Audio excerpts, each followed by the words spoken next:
So March month అయితే చాలా మందికి జీతాలు కట్ అయ్యాయి.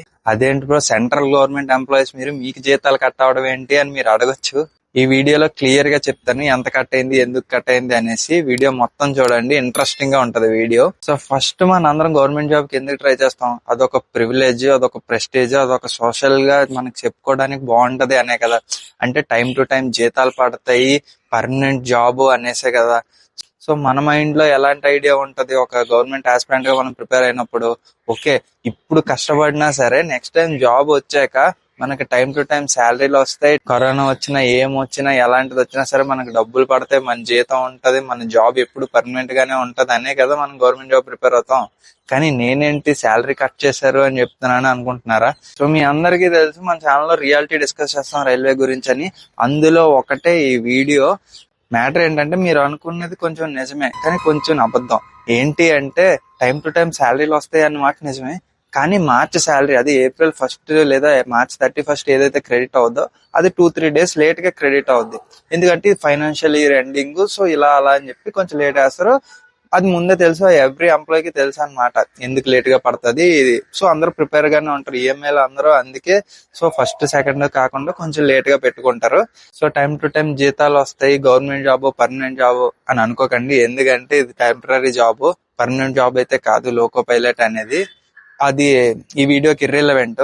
నేను మీకు ఇంట్రెస్ట్ ఉంటే నెక్స్ట్ వీడియోలో చెప్తాను. అసలు రైల్వేలో ఏదైనా జాబ్ టెంపరీ ఉంది అంటే లోకో పైలట్ ఒకటనమాట. సో దాని గురించి మేము తర్వాత డిస్కస్ చేద్దాం. ఫస్ట్ ఈ శాలరీ గురించి వస్తే, నార్మల్ గా ఫైనాన్షియల్ ఎండింగ్ లో గవర్నమెంట్ కి కొన్ని సెటిల్మెంట్స్ ఉంటాయి, ఇలాగ చాలా ఉంటాయి అన్నమాట. సో SWR జోన్ మాది. సో మాకు రైల్వే బోర్డు ఏ ఆర్డర్ ఇచ్చింది అంటే, మీకు అలవెన్సెస్ కొన్ని కట్ చేస్తాము అని చెప్పి ఒక నోటీస్ రిలీజ్ చేసింది అనమాట. యాక్చువల్లీ రన్నింగ్ స్టాఫ్ కి జీతాలు వచ్చేదే అలవెన్సెస్ మీద. అంటే ఇప్పుడు మాకు 1 కిలోమీటర్ కి మైలేజ్ అని ఉంటది, 1 కిలోమీటర్ కి 3.7 రూపీస్ అనమాట. మాకు ఎల్పీలకి అయితే 5+ ఉంటది. సో గూడ్స్ గార్డ్ కూడా సేమ్ ఆ రేంజ్ లోనే ఉంటది. అంటే నీ లెవెల్ బట్టి అది మారుతుంది అనమాట, 1 కిలోమీటర్ కి ఎంత అని. మేము ఆల్మోస్ట్ ఒక మంత్ లో 4000 కిలోమీటర్స్ కౌంట్ చేస్తాం. సపోజ్ 1 మంత్ లో యావరేజ్ గా 4000 కిలోమీటర్స్ వేసుకున్నా సరే మనకు 4000 ఇంటూ 4 రూపీస్ అనమాట. అలా 16,000 అనేది అలవెన్స్ ఓన్లీ ఇదే. ఇంకా ఓటీలు, నైట్ డ్యూటీ అలవెన్స్లు ఇవన్నీ చూస్తే ఇంకా ఎక్కువ ఉంటది. సో అవన్నీ తీసేశారనమాట. సో తీసేయడం అంటే ఇక్కడ నా మీనింగ్ ఈ మంత్ రావు, నెక్స్ట్ మంత్ వస్తది. కానీ రైల్వే ఎప్పుడు దాని డబ్బులు ఇచ్చేస్తుంది అనమాట. మన డబ్బులు మనకి ఎప్పుడు ఉంచుకోదు. లేట్ అవ్వచ్చేమో కానీ పక్కా ఇస్తుంది. ఇప్పుడు ఎందుకు కట్ చేశారు అనేది మనకు అనవసరం. ఎందుకంటే గవర్నమెంట్ కి కొన్ని ఫైనాన్షియల్ ఇయర్ కాబట్టి వాళ్ళకి సెటిల్మెంట్స్ ఉంటే చాలా ఉంటాయి, కానీ అవన్నీ మన మీద చూపిస్తారనమాట. అసలు శాలరీలో ఏమేమి ఇచ్చారు అంటే basic, DA, HRA, transport allowance and risk allowance అనమాట. ఈ 5 తప్ప ఇంకేమీ రాలేదు. అంటే నైట్ డ్యూటీ రాదు, ఓటీ రాదు, రన్నింగ్ కిలోమీటర్ అలవెన్స్ రాదు, ఏమీ రావు అనమాట. సో ఇవి రాకపోతే మనకి చాలా రాలేనట్టే. కానీ డిడక్షన్స్ మాత్రం టైంకి అయిపోయి, ఇప్పుడు నా శాలరీ తక్కువ కాబట్టి, నేను స్టార్టింగ్ కాబట్టి నాకు తక్కువే కట్ అయింది. కానీ ఎల్పీలకి వీళ్ళందరికీ అయితే చాలా ఎక్కువ కట్ అయిపోయింది అనమాట. ఎందుకంటే వాళ్ళకి మైలేజ్ అనేది చాలా ఎక్కువ ఉంటది, ఓటీలు చాలా ఎక్కువ ఉంటాయి. లోకో పైలట్స్ కి లేదా గూడ్స్ గార్డ్స్ కి వీళ్ళందరికీ చాలా ఎక్కువ ఉంటాయి.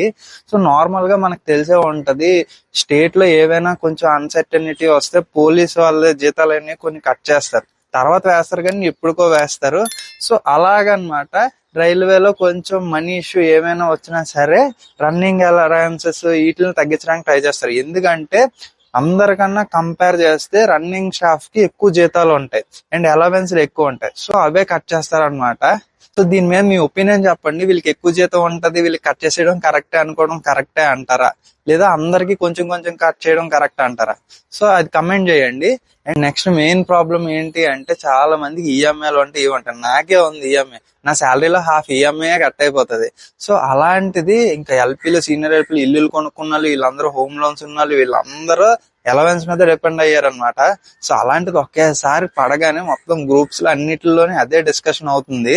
సో మొన్నే 2024 జూలైలో ఒకటి వచ్చింది అనమాట. ఏంటంటే మైలేజ్ అనేది ఇంక్రీజ్ చేయాలి అనేసి. అంటే ఇప్పుడు సపోజ్ నేను చెప్పాను కదా, నాకు 3.7 రూపీస్ per kilometer అని. సో అది 100 kilometers కి 375 రూపీస్. సో దాన్ని 25% ఇంక్రీజ్ చేయాలి అని చెప్పి ఒక ప్రపోజల్ పెట్టారు. సో అగ్రి చేసి అది ఇప్పుడు శాంక్షన్ అయింది అనమాట. ఎంత 15%.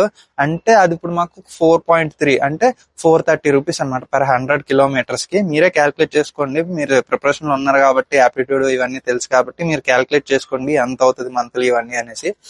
సో ఇప్పుడు అవి ప్రపోజల్ పెట్టారు. అందరూ కంప్లీట్ గా కాకపోయినా అంటే 25% వస్తుంది అనుకున్నారు కానీ 15% వస్తుంది అని చెప్పి కొంచెం అన్హ్యాపీగానే ఉన్నారు. బట్ ఎంతో కొంత వచ్చింది అని చెప్పి హ్యాపీగా ఉన్నప్పుడు ఇలాగ శాలరీ కట్ అవడం అనేది జరిగింది అనమాట. ఒక దగ్గర పెరిగింది, ఒక దగ్గర తగ్గిపోయింది అనమాట. కానీ ఇందులో కూడా మనం సంతోషించాల్సింది ఏంటి అంటే అవి ఎగ్గొట్టరు. నెక్స్ట్ మంత్ గానీ ఆ తర్వాత గానీ ఏరియర్స్ లాగా వేస్తారు. అండ్ ఇంకో ట్విస్ట్ ఏంటంటే 2024 లో ఇప్పుడు అప్రూవల్ అయిందని చెప్పారు కదా, అది అన్ని కూడా ఏరియర్స్ లాగా వేస్తారనమాట. సో ఇలా ఉంటది అనమాట స్ట్రక్చర్. ఈ వీడియో ఎందుకు నేను చెప్తున్నాను, ఈ మ్యాటర్ తెలిసాక నాకు వీడియో చేయాలని ఎందుకు అనిపించింది తెలుసా?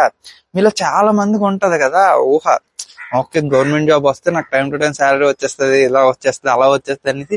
అలా ఏం జరగదు. చాలా కటింగ్లు ఉంటాయి, ఇక్కడ కూడా చాలా బొక్కలు ఉంటాయి. అవి మీరు రియలైజ్ అవ్వాలి. సో మీరు ఈ జాబు ఓకే ఈ జాబ్ వచ్చేస్తే నా లైఫ్ అంతా సెటిల్ అయిపోతుంది అని అనుకొని మాత్రం ప్రిపేర్ అవ్వద్దు. మీకు మంచి జాబ్ వస్తుంది అంతే, మీకు సోషల్ గా కొంచెం బాగుంటది అంతే తప్ప పర్సనల్ గా ఏదో గ్రోత్ వచ్చేస్తుంది అని చెప్పి నేను చెప్పను.